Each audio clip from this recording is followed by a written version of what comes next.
오늘 새벽에도 하나님의 은혜가 저와 여러분에게 함께하기를 기원합니다. 어제 마지막은 예수님께서 추수할 일꾼을 보내달라고 하나님께 기도하라고 말씀을 하셨습니다. 오늘은 그 추수할 일꾼을 보내는 말씀입니다. 1절 말씀 보시면 예수께서 그의 12제자를 부르사. 마태복음은 요 10장에 와서야 예수님의 12제자가 임명됩니다. 예수님을 따르는 많은 사람들 중에서 12명을 뽑은 것입니다. 그리고 더러운 귀신을 쫓아내며 모든 병과 모든 약한 것을 고치는 권능을 주시니라. 예수님께서 하셨던 그 일을 이 12제자도 할 수 있게 하셨습니다. 그들은 누구냐? 2절부터 4절까지 말씀 보시면 12사도의 이름은 이러하니 베드로라 하는 시몬을 비롯하여 그의 형제 안드레와 세베대의 아들 야고보와 그의 형제 요한, 빌립과 바돌로메, 도마와 세리마테, 알페의 아들 야고보와 다데오, 가나나인 시몬 및 가룟 유다 곧 예수를 판 자라. 여기 보시면 가룟 유다도 권능을 받았습니다. 그러나 가룟 유다는 결국 어떻게 하죠? 가룟 유다는 결국 예수님을 팔고 자책을 하지요. 그리고 어떻게 하죠? 회개하나요? 회개하지 않습니다. 회개하지 않고 돌이키지도 않고 어떻게 하죠? 자살하지요. 이런 것을 보면은 예수님께서 산상수훈에서도 말씀하셨지만 권능을 행하는 자가 천국에 들어가는 것이 아니라는 것을 또다시 발견하게 됩니다. 그러면 누가 천국에 들어갈까요? 누가 하나님의 나라에 들어가고 누가 하나님의 자녀가 될까요? 예수님을 믿는 사람입니다. 예수님께서 나를 구원하셨음을 믿는 사람입니다. 시간 밖에서는 이미 하나님께서 구원하셨지만 이 시간 속에서는 믿는 사람이 구원을 받습니다. 그래서 구원받은 사람이 예수님을 믿게 되는 것이죠.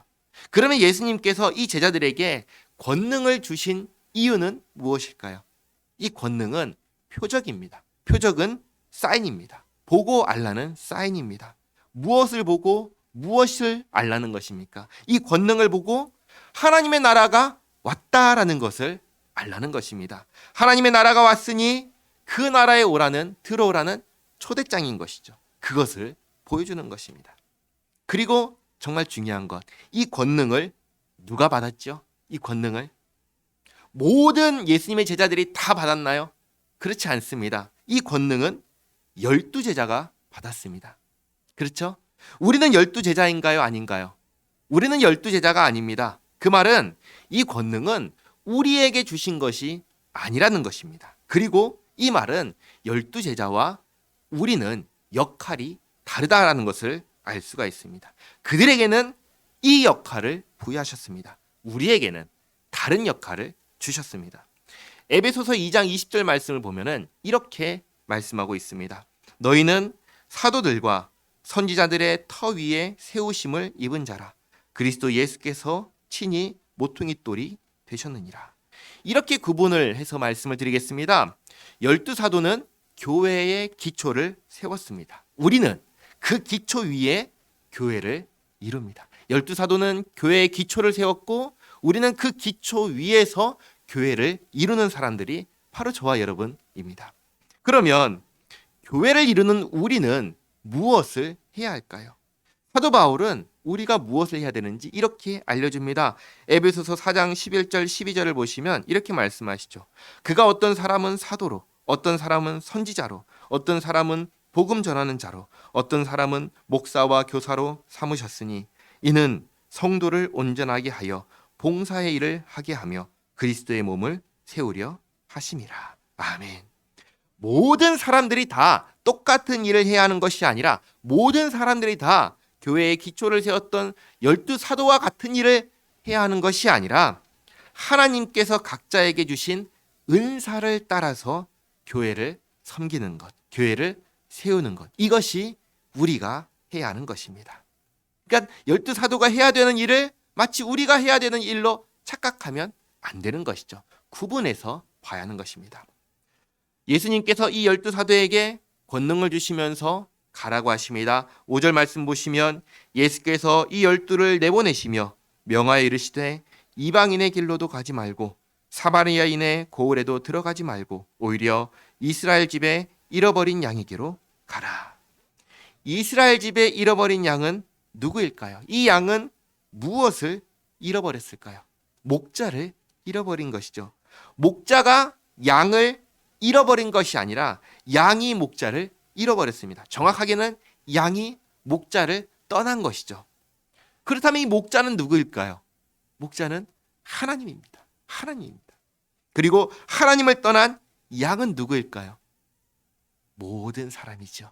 모든 사람이죠. 그러나 여기에서는 예수님께서 이스라엘 민족만 한정해서 말씀하십니다. 너희는 이방인 사마리아인의 골 가지 말고 이스라엘 집에 잃어버린 양에게로 가라 하면서 이스라엘 민족만 한정해서 말씀하시는데, 그러나 마태복음 28장 마지막에 가면은 궁극적으로는 이 이스라엘을 넘어서 모든 민족에게 예수님께서 보내십니다. 결국은 잃어버린 양이 누구냐면 결국은 하나님을 떠난 모든 사람인 것이죠. 모든 사람에게 보내는 것입니다. 가면서 뭘 할 것인가? 7절 말씀, 가면서 전파하여 말하되 천국이 가까이 왔다 하고 병든 자를 고치며 죽은 자를 살리며 나병 환자를 깨끗하게 하며 귀신을 쫓아내되 너희가 거저받았으니 거저주라.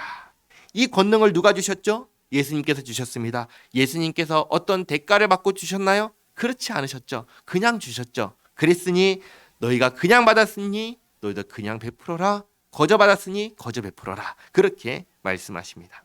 그리고 9절과 10절 말씀 보시면 너희 전대에 금이나 은이나 동을 가지지 말고 여행을 위하여 배낭이나 두벌 옷이나 신이나 지팡이를 가지지 말라.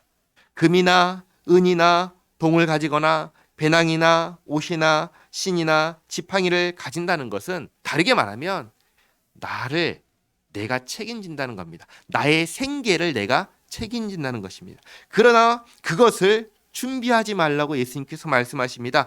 왜냐하면 너희 12사도의 생계는 너희들이 챙겨야 하는 것이 아니다. 너희들이 책임져야 하는 것이 아니라는 것입니다. 그럼 이건 누가 책임져야 될까요?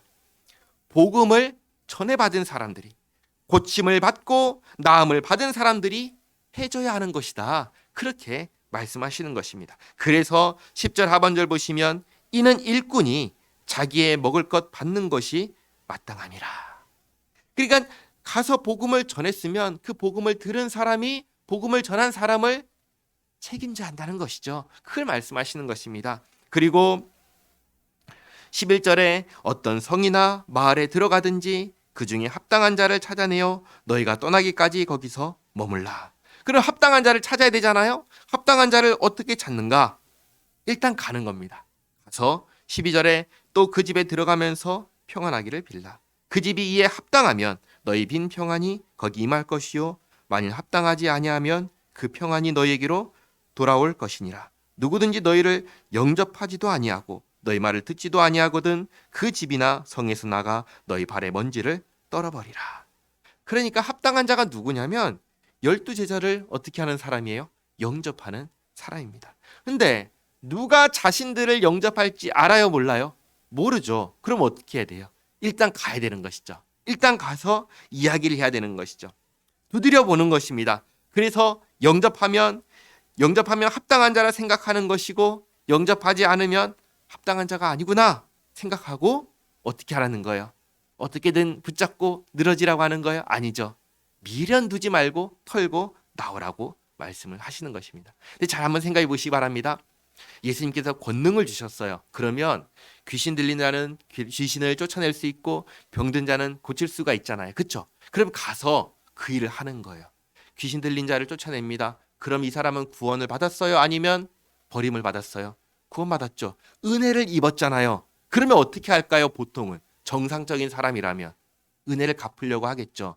그러니까 당연한 것을 지금 얘기를 하신 것입니다. 예수님께서 전혀 비상식적인 얘기를 하신 것이 아니라 베풀었으니 그 은혜를 받은 사람은 당연히 영접할 것인데, 베풀었는데도 불구하고 영접하지 않는다, 거절한다, 그럼 그거는 아닌 것이죠. 그걸 말씀하신 것입니다. 그래서 억지로 거기에 있으려고 하지 말고, 거부한다면 미련 두지 말고 털어버려라 말씀을 하십니다. 그리고 15절에 이렇게 말씀하시죠. 내가 진실로 너희에게 이르노니 심판날에 소돔과 고모라 땅이 그 성보다 견디기 쉬우리라.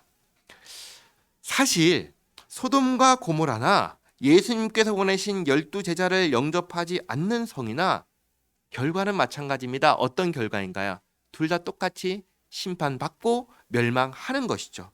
그런데 그럼에도 불구하고 그날의 소돔과 고모라 땅이 견디기 쉬울 것이다 라고 말씀하신 것은 이 소돔과 고모라 땅은 복음이 전해졌는데도 불구하고 거부한 성이 아니기 때문입니다. 그런 성이 아니에요. 이 땅은 소돔과 고모라는 왜 멸망했죠? 자기의 죄악으로 멸망했습니다. 그렇죠? 그러나 예수님의 12제자를 영접하지 않는 성은 자신의 죄악으로 심판받는 것에 더해서 무엇까지 더해지는 거죠? 영접하지 않은 것까지. 다르게 말하면 복음을 거부한 것까지 가중이 돼가지고 벌을 받는 거예요. 소돔과 고모라는 자기의 죄로 인해서 멸망했다면 여기는 자기의 죄에 더해서 복음을 거부한 것까지 더해서 심판을 받으니 이 둘을 비교할 때 똑같이 멸망하지만 복음을 거부한 이 성보다 여기 소돔과 고모라가 견디기 쉽다. 그렇게 말씀을 하신 것이죠. 자, 이제 12제자는 권능을 받아 복음을 전합니다. 그리고 신약 성경을 기록했습니다. 교회의 모퉁이 돌 되시는 예수님과 그 예수님께서 택하시고 보내신 사도들의 터 위에 교회가 세워지는 것이죠. 우리는 누구인가요? 우리는 그 터 위에 세워진 교회입니다. 우리는 교회로서 우리에게 주신 은사를 따라서 교회를, 그리스도의 몸을 세워가야 합니다. 하나님께서는 우리에게 어떤 은사를 주셨고 어떤 자리에서 교회를 세우게 부르셨을까요? 이것을 생각하고 이것이 무엇인지 하나님 알려주시기 바랍니다. 기도하고 그리고 하나님께서 알려주시면 그 은사를 따라 교회를 아름답게 세워가는 우리 모두가 되기를 바랍니다. 기도하겠습니다. 하나님께서 세우신 터 위에 저희가 하나님의 은혜로 교회를 이루었습니다. 하나님, 우리가 무엇을 해야 할지 알게 하옵소서. 하나님께서 저희 각자에게 주신 은사대로 교회를 섬기며 교회를 세우며 교회를 아름답게 이루어가게 하옵소서. 예수님의 이름으로 기도하옵나이다. 아멘.